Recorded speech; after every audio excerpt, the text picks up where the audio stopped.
everybody, and welcome to another episode of Street Smart University's Peak Performance Masterclass. Now, we are your #1 resource for personal development content straight from the world-class experts. And today we are indeed delighted to have with us Miss Karen Leong. Karen is an influential communications coach, she's a much sought-after keynote speaker, and she's also the director of Influence Solutions Private Limited. This is a firm that provides professional training and coaching to many clients from around the world. So if you'd like to learn more about Karen's services and her profile, you can visit her website www.karenleong.com, which should be shown on the screen right now. Right, Karen, thank you for coming down and taking the time to be with us today. Thank you, Vincent, and I want to say a big hello to the Street Smart University users. Thank you for having me. Yes, so perhaps we could talk about a little bit about your background. So I understand you were an accountant for about over 10 years. So what made you take the plunge, to go into coaching, such a different field? Vincent, I was an auditor, and that was with KPMG. Before going into coaching, I actually went into a very different business as well, and I set up a fashion business for 2 years. And it was while doing fashion that I realized that helping people look good was good, but it wasn't good enough. That's when I realized that my true passion lies in helping people feel good and be at their best. So I went to become certified as a master trainer with the American Society of Training and Development. And I think it's about 8 years since I've co-founded a learning and development organization. It's interesting, but that gets me out of bed every morning. I mean, doing what we do, which is to help companies be more profitable by helping people be more productive. But was it a very smooth sailing path along the way? You must have encountered some setbacks or obstacles that, really made you question why did you choose this path?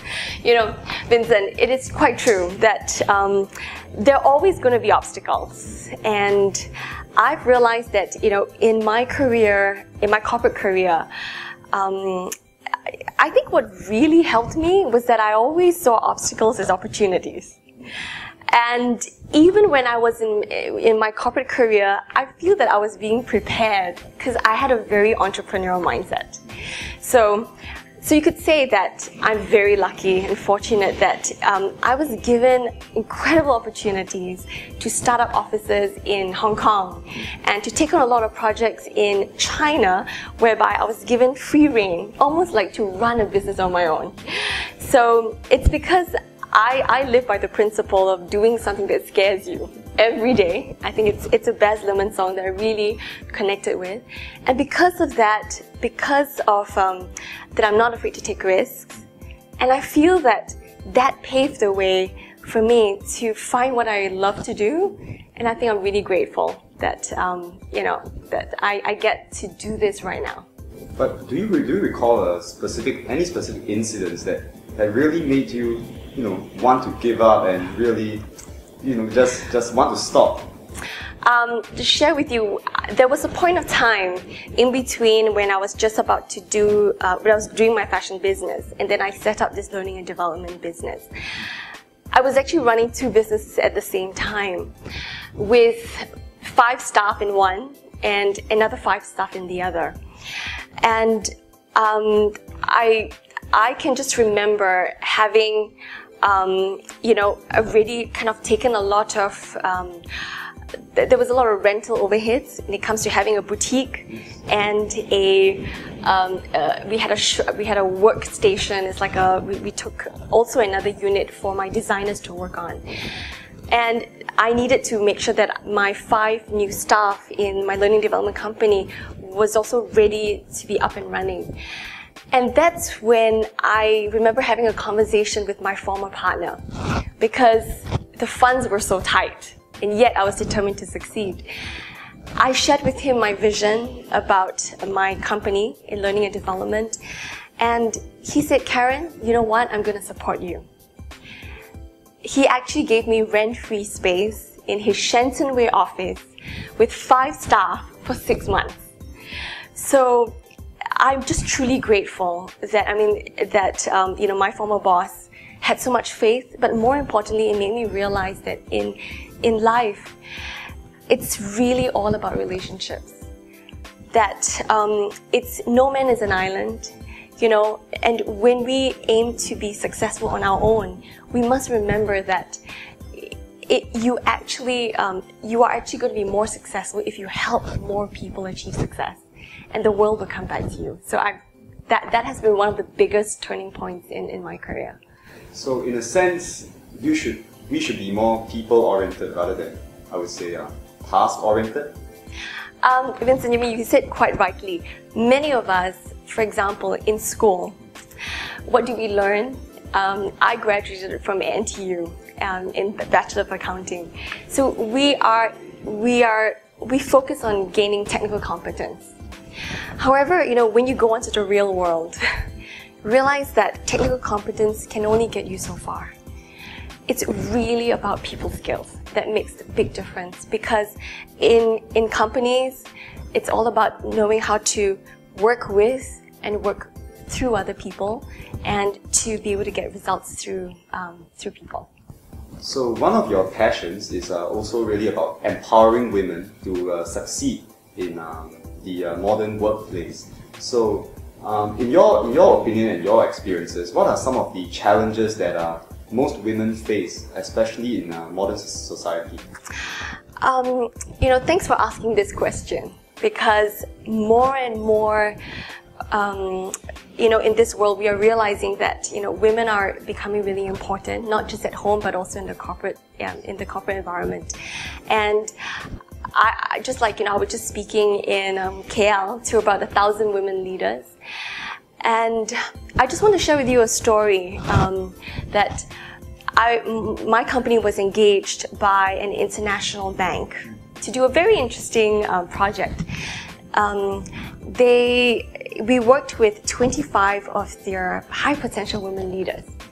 Okay, and it was for 1 year. And at the start of the project, I asked the women, okay, can you put on your creative hats and can you draw the ideal managing director? Okay. And after 10 minutes, we had 2 amazing realizations. The first thing is we realized that, hey, bankers can draw. Okay. That's one. But the second more fascinating realization was, Vincent, every single one of the women drew a man. And I asked the women, I said, what compelled you to all draw a man? And there was silence in the room. And that's when I shared with the woman that, everything in the world is created twice. First in the mind, then on ground. That until you can see yourself being a managing director or being up there in the senior management, it's not going to happen. Until you believe it, you see it here, that's when it will truly become reality. So very often for women, it's really also first recognizing what's inside, believing in ourselves, and that's often the first step. Small step, but it would open the doors to huge opportunities. So from what I'm hearing is, it's not surprising that, personally I feel it's not surprising that many women would really draw a man in the authoritative figure, because that has probably been the case for the past, I don't know, like donkey years. It's true. Yeah, but times are definitely changing, and so what you're doing is really building belief in these women leaders that, hey, I can envision myself in that position of authority despite what society may say. And I think really in the background of these changing societal values and beliefs, yeah, I do see, I do agree with you that empowering women is the way to go, and we'll definitely see more women leaders, be it in a corporate or a social leadership roles. I think it's heartening. We have a lot of role models today. And one of the early role models, Margaret Thatcher, the former British Prime Minister, she famously said one thing. She said, if you want anything said, ask a man. If you want anything done, ask a woman. But what it goes to show is that women actually play 2 roles, and we have to focus on the home, and we also focus on our careers. Not to say men don't, but women as a gender are biologically wired to be nurturers, to be caretakers, to be givers. So at home we take care of the husband, the mother, the parents, the children, friends, And at work, women also do the same thing. They're often the givers. What women must remember, and perhaps you can learn from men as well, is that very often, being good is good, but showing that you're good, right, is also very important. Because unless you can show that you're truly making a difference in the work that you do, unless you can make your results visible, what happens is that women then lose the opportunities to make bigger impact in the organizations, in the workplace, in society. So we're just telling women that, okay, it's great, but do make sure not to hide, behind, but venture out and show more of yourself. Make your personal impact visible.